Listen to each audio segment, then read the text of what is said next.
Good morning students. तो chapter number first आज start करने जा रहे हैं। +1 मैथमेटिक्स का एलिमेंट्स ऑफ मैथमेटिक्स में से कंटिन्यू कर रहे हैं। तो पहला जो चैप्टर है अपना वो रहेगा सेट। ठीक है, तो सेट जो चैप्टर फर्स्ट है अपना, चैप्टर फर्स्ट,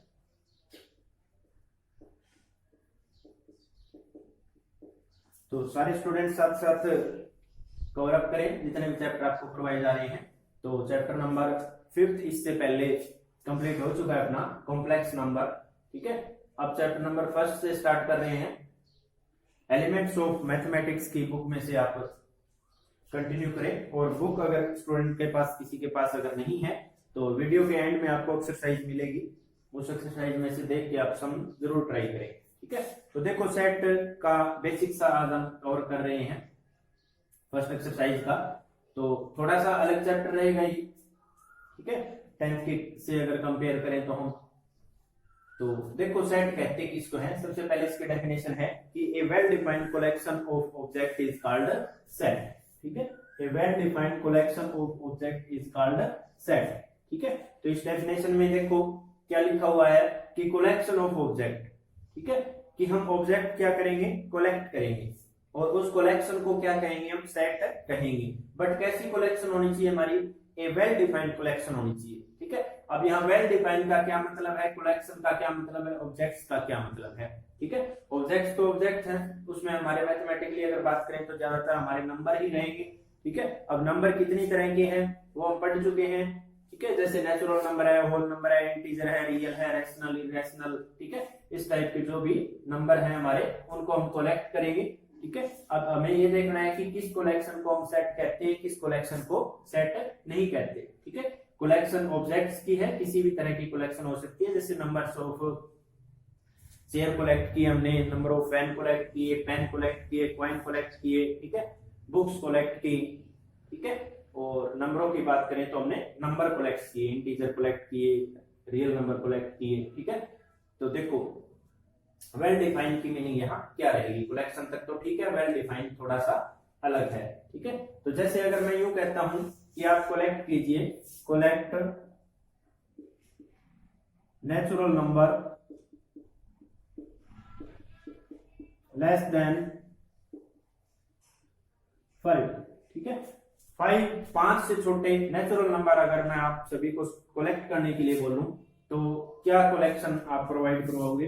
आप ये कहोगे कि एक तो इसमें 1 आएगा, दूसरा इसमें 2 आएगा, तीसरा 3 आएगा, और चौथा इसमें 4 आएगा। 5 से छोटे अगर नेचुरल नंबर कलेक्ट करने की बात कहूं तो आप ये कलेक्शन बताओगे। सारे स्टूडेंट सेम कलेक्शन देंगे, कोई 5 नहीं लिखेगा, कोई 0 नहीं लिखेगा, कोई आगे नहीं जाएगा, सभी का आंसर सेम आएगा। ठीक है, तो इस तरह की जो कलेक्शन है उस कलेक्शन को क्या कहते हैं, हम सेट कहते हैं। दैट मीन ये जो कलेक्शन है ना, इस कलेक्शन को हम सेट कह सकते हैं। ये कलेक्शन एक सेट है। क्यों है, क्योंकि ये कलेक्शन वेल डिफाइन है। वेल डिफाइन मींस सारे इसको सेम वे में डिफाइन कर रहे हैं, सेम आंसर इसका दे रहे हैं। दूसरा, अगर मैं यूं कहता कि कलेक्शन ऑफ टॉप या good, collection of 3 good cricket player. ठीक है, कि आप 3 अच्छे क्रिकेट प्लेयर की लिस्ट बनाएं। अब सभी स्टूडेंट जो आंसर देंगे इसमें, उस आंसर में क्या रहेगी, वेरिएशन रहेगी। ठीक है, कोई स्टूडेंट किसी प्लेयर को गुड समझेगा, कोई स्टूडेंट किसी प्लेयर को गुड समझेगा। ठीक है, यहाँ जो आंसर में आएगी वो वेरिएशन आएगी। तो इस तरह की जो कलेक्शन है, ठीक है, जैसे कोई कलेक्शन बना रहा है कि जैसे विराट कोहली है, ठीक है, कोई ये कहेगा कि वीरेंद्र सहवाग है, ठीक है, कोई ये कहेगा सचिन तेंदुलकर है। ठीक है, इस तरह से अपने गुड क्रिकेट प्लेयर शो करेगा। बट कोई स्टूडेंट इससे डिफरेंट लिस्ट बनाएगा। ठीक है, वो किसी और क्रिकेट प्लेयर के नेम यहाँ मेंशन करेगा। हो सकता है 2 सेम हो, एक डिफरेंट मेंशन करे। ठीक है, अगर थोड़ा भी चेंज है, एक में भी चेंज है, तो जो सेट है वो इक्वल नहीं होते। ठीक है, तो इस तरह की जो कलेक्शन है उसको क्या कहेंगे हम, ये जो कलेक्शन है इस कलेक्शन को कहेंगे कि ये सेट नहीं है। Collection of 3 good cricket player is not a set. ठीक है। और ये क्या है, ये सेट है। क्यों है सेट? क्योंकि वेल डिफाइन है। ये सेट क्यों नहीं है? क्योंकि ये वेल डिफाइन नहीं है। तो एक्सरसाइज में आपसे इस तरह की कुछ सेंटेंसेस बना के आपसे क्वेश्चन पुट किए जाएंगे कि ये कलेक्शन आप बताइए, ये कलेक्शन सेट है या नहीं है। तो आपने आंसर देना है। अगर आपको कलेक्शन वेल डिफाइन लगती है तो उसको हम सेट कहेंगे, और वेल डिफाइन नहीं लगती तो उसको सेट नहीं कहेंगे, because it is not well define, ये रीजन देंगे। और जो सेट है उसको लिखेंगे इट इज वेल डिफाइंड। ठीक है। तो द कलेक्शन ऑफ, जैसे collection of rivers of India, collection of prime minister of India, ठीक है, collection of novel written by Munshi Premchand, इस तरह के क्वेश्चन रहेंगे।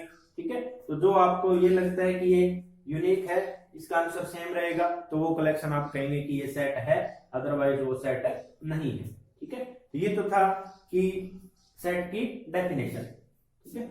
अब देखो नोटेशन सेट के लिए क्या यूज करेंगे, किस तरह से लिखा जाएगा। सेकंड हमारा इसमें ये रहेगा। पहला तो इसकी डेफिनेशन थी, दूसरा नोटेशन ऑफ ए सेट। ठीक है। कि डिनोट किस तरह से करें सेट को। तो सेट को हमेशा कैपिटल लेटर से डिनोट किया जाएगा, चाहे एन हो, चाहे ए हो, चाहे बी हो, चाहे सी हो, चाहे डी हो। ठीक है।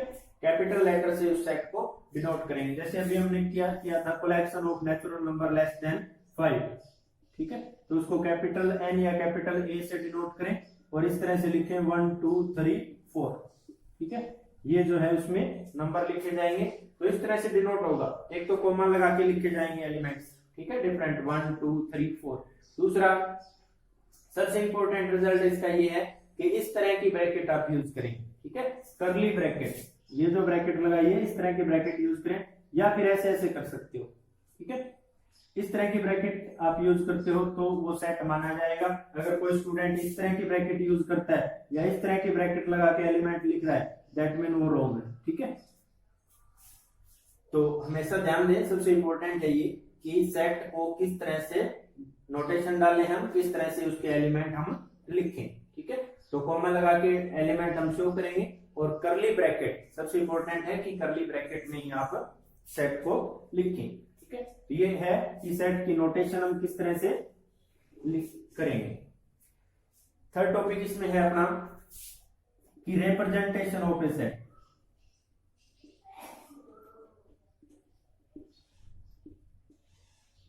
कि सेट को रिप्रेजेंट कैसे करें। ठीक है। तो इसमें दो तरीके हमारे पास रिप्रेजेंट करने के। एक तो हमने देखो रिप्रेजेंट यहाँ किया हुआ है, एक तो यही मेथड है, इस तरह से हम सेट को लिख सकते हैं। दूसरा एक मेथड और है, उससे हम सेट को लिख सकते हैं। तो रिप्रेजेंटेशन दो तरीके की रहेगी मेनली। ठीक है। पहली तो है कि हम रोस्टर फॉर्म में लिखें सेट को। ठीक है।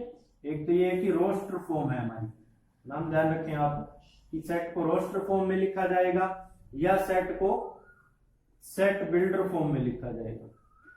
ठीक है। एक ही सेट को दो तरीके से लिख सकते हैं। ठीक है। सेट को रोस्टर फॉर्म में लिख सकते हैं, सेट को सेट बिल्डर फॉर्म में। जैसे वेट का, वेट जैसे हम मेजर करते हैं, कई बार 2 यूनिट होते हैं ना। ठीक है। उसी तरह से सेट के भी ये 2 यूनिट समझ सकते हो आप, रोस्टर फॉर्म और सेट बिल्डर फॉर्म। ठीक है। जैसे वेट कर रहे हैं 100 किलोग्राम कह दिया किसी ने, 1 क्विंटल कह दिया। ठीक है। तो वो अलग अलग फॉर्म होगी। ठीक है। एक रोस्टर फॉर्म, एक सेट बिल्डर फॉर्म। ठीक है। तो देखो अब जो पहला हमारा ये जो सेट हमने लिखा हुआ है 1 2 3 4, ये हमारा किस फॉर्म में है, ये है रोस्टर फॉर्म में। ठीक है। रोस्टर फॉर्म, रोस्टर फॉर्म का एक और नाम भी है, इसको टेबुलर फॉर्म भी कहते हैं, रोस्टर फॉर्म या टेबुलर फॉर्म। ठीक है। और सेट बिल्डर फॉर्म जो है उसका एक नाम और है rule method.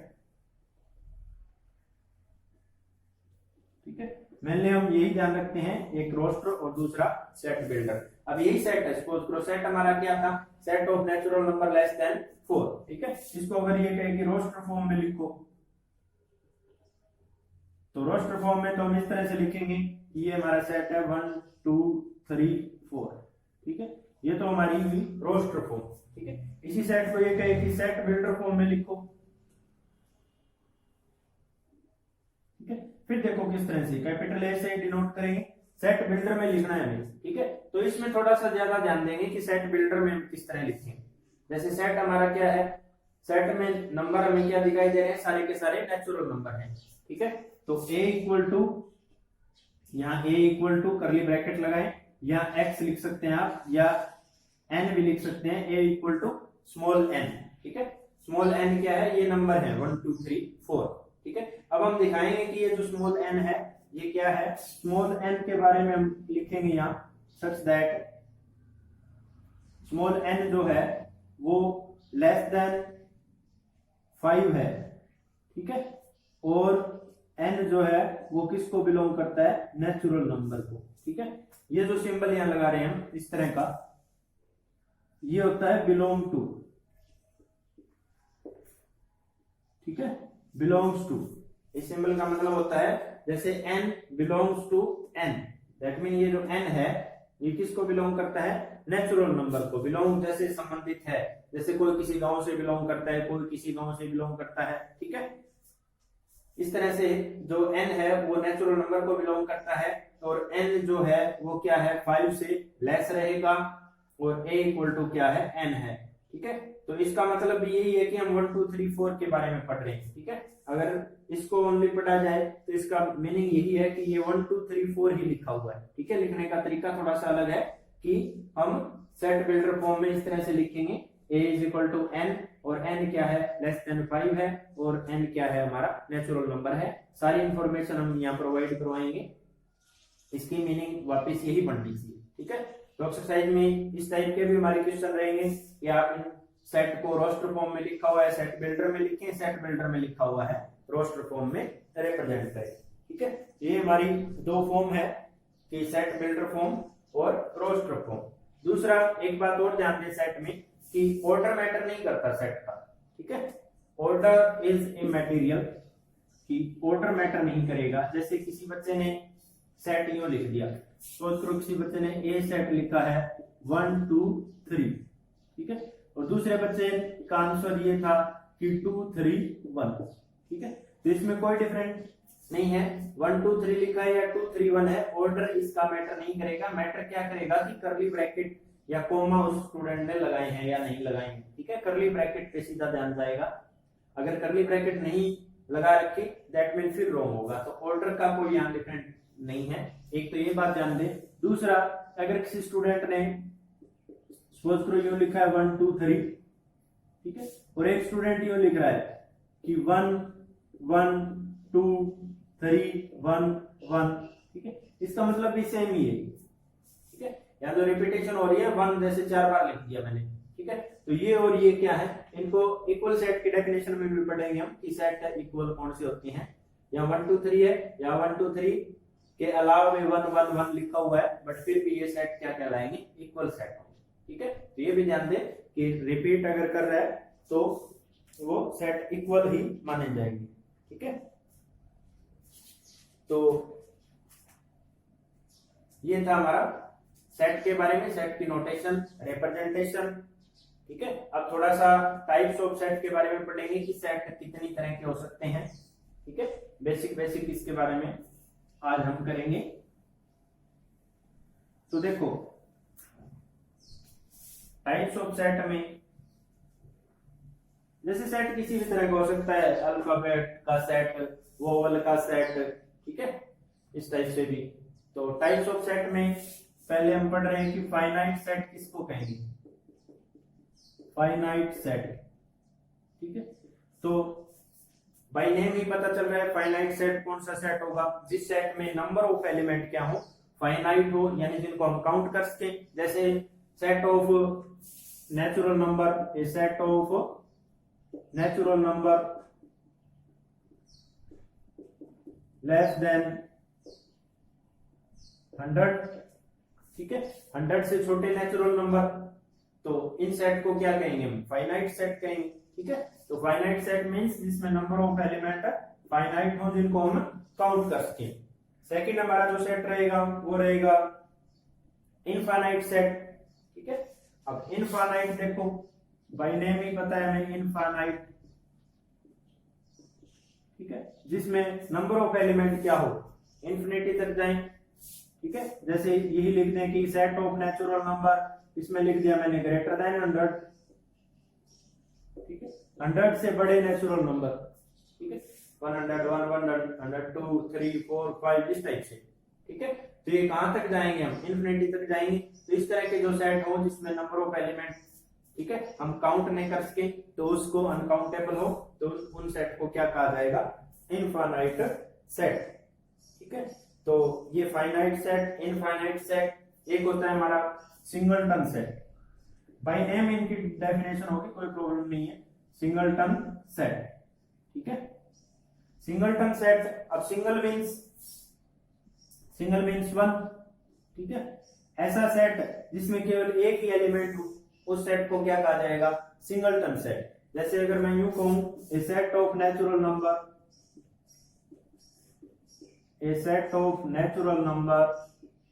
Less than 8 and greater than 6, ठीक है। एक ऐसा नेचुरल नंबर जो 8 से तो छोटा हो और 6 से बड़ा हो, वो हमें रिप्रेजेंट करना है सेट में, तो हम क्या लिखेंगे, उसमें केवल एक ही एलिमेंट आएगा 7, ठीक है। तो इस तरह के सेट को क्या कहा जाएगा, सिंगलटन सेट, ऐसा सेट जिसमें केवल एक ही एलिमेंट हो, ठीक है। नेक्स्ट देखो, एक होता है हमारा वॉइड सेट, ठीक है, या एम्प्टी सेट, इसको क्या कहते हैं, एम्प्टी सेट या वॉइड सेट, ठीक है, वॉइड सेट, या इसका एक नाम और है एम्प्टी सेट, वॉइड सेट, या फिर नल सेट भी इसको कहते हैं, नल सेट, ठीक है। बाय नेम से ही पता है हमें कि एम्प्टी सेट मींस ऐसा सेट जिसमें कोई भी एलिमेंट ना हो, ठीक है। बट थोड़ा सा ध्यान दें, ये इंपॉर्टेंट रहेगा कि एम्प्टी सेट किसको कहते हैं, किस तरह से इसकी नोटेशन डालेंगे, ठीक है, ये इंपॉर्टेंट है। तो एम्प्टी सेट कौन सा सेट है, जिसमें कोई भी एलिमेंट ना हो।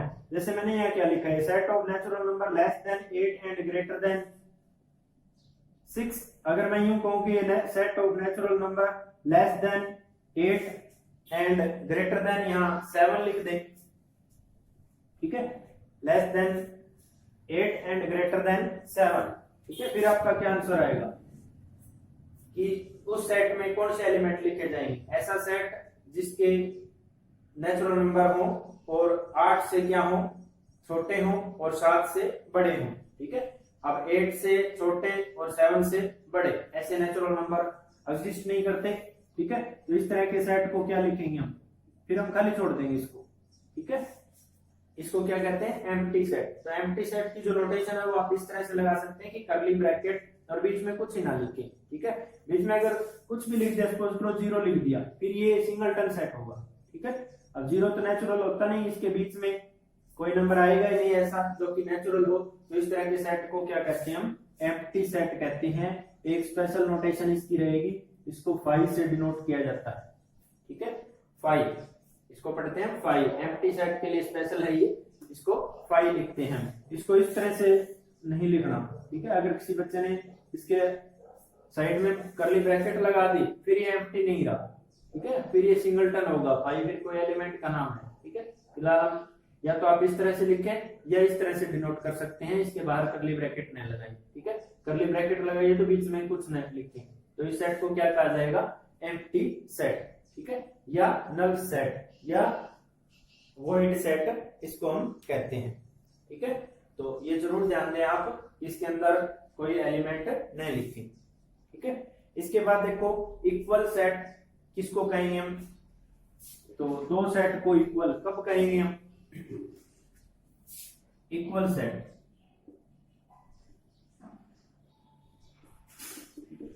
तो दो सेट कब इक्वल कहलाएंगे, जब उसके नंबर ऑफ एलिमेंट इक्वल हो। जैसे एक में तो मैंने 1 2 3 4 लिख दिया, ठीक है।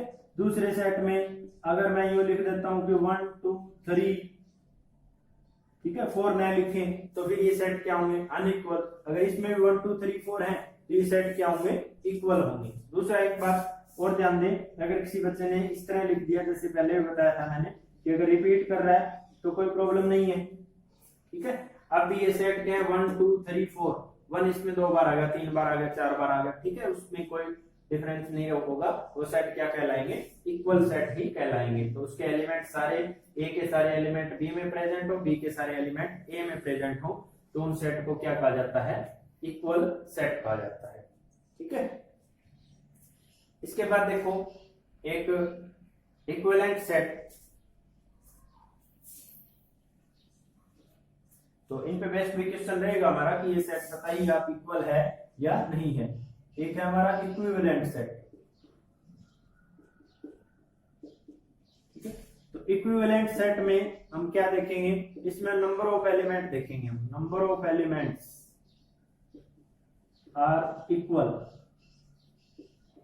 ठीक है। इसमें तो एग्जैक्ट एलिमेंट मैच करते हैं, इसमें हम काउंट करेंगे कि इस ए सेट में नंबर ऑफ एलिमेंट कितने हैं, बी सेट में नंबर ऑफ एलिमेंट कितने हैं। जैसे ये ए सेट है हमारा, ठीक है, यहाँ 3 सेट लिखे हुए हैं, तो हमारे से पूछ सकता है ए बी सी में कौन से सेट इक्विवेलेंट है, कौन से सेट इक्वल है। ठीक है। तो हम ये कहेंगे कि ए और बी जो है वो क्या है, इक्वल सेट है। ठीक है। और ए और बी क्या है, इक्विवेलेंट सेट भी है। क्यों है, क्योंकि 1 2 3 4 4 एलिमेंट इसमें, 4 एलिमेंट इसमें है। इसी तरह से अगर मैं यहाँ को डी सेट लिख देता हूं, जिसमें मैंने लिख दिया ए बी सी डी। ठीक है। तो अब ए जो है वो इक्विवेलेंट है डी के साथ, और ए बी के साथ भी इक्विवेलेंट है, यानी ए बी डी ये तीनों आपस में क्या कहलाएंगे, इक्विवेलेंट कहलाएंगे। बट सी के साथ इक्विवेलेंट नहीं है, क्योंकि इसमें नंबर ऑफ एलिमेंट कितने हैं, इसमें नंबर ऑफ एलिमेंट तो 5 है। ठीक है। इसमें 4 है, इसमें 4 है, इसमें 4 है। तो इक्विवेलेंट सेट में आप क्या जान लेंगे कि नंबर ऑफ एलिमेंट्स अगर सेट के इक्वल हैं तो उस सेट को क्या कहा जाएगा, इक्विवेलेंट सेट कहेंगे। ठीक है। तो ये हमारा फर्स्ट चैप्टर का बेसिक सा बताया मैंने, फर्स्ट एक्सरसाइज है हमारी 1.1, उसका बेसिक सा बताया। आप इसमें क्वेश्चन ट्राई करके देखें, एक लेक्चर और बनाएंगे जिसमें हम क्वेश्चन सोल्व करेंगे। ठीक है। तो इतने आपको एक्सरसाइज इस वीडियो के एंड में मिलेगी। आप उस एक्सरसाइज में से जो भी डेफिनेशन आपको बताई हैं उनका यूज करके देखें, कलेक्शन ऑफ ऑब्जेक्ट को पढ़ के देखें कि सेट है या नहीं है।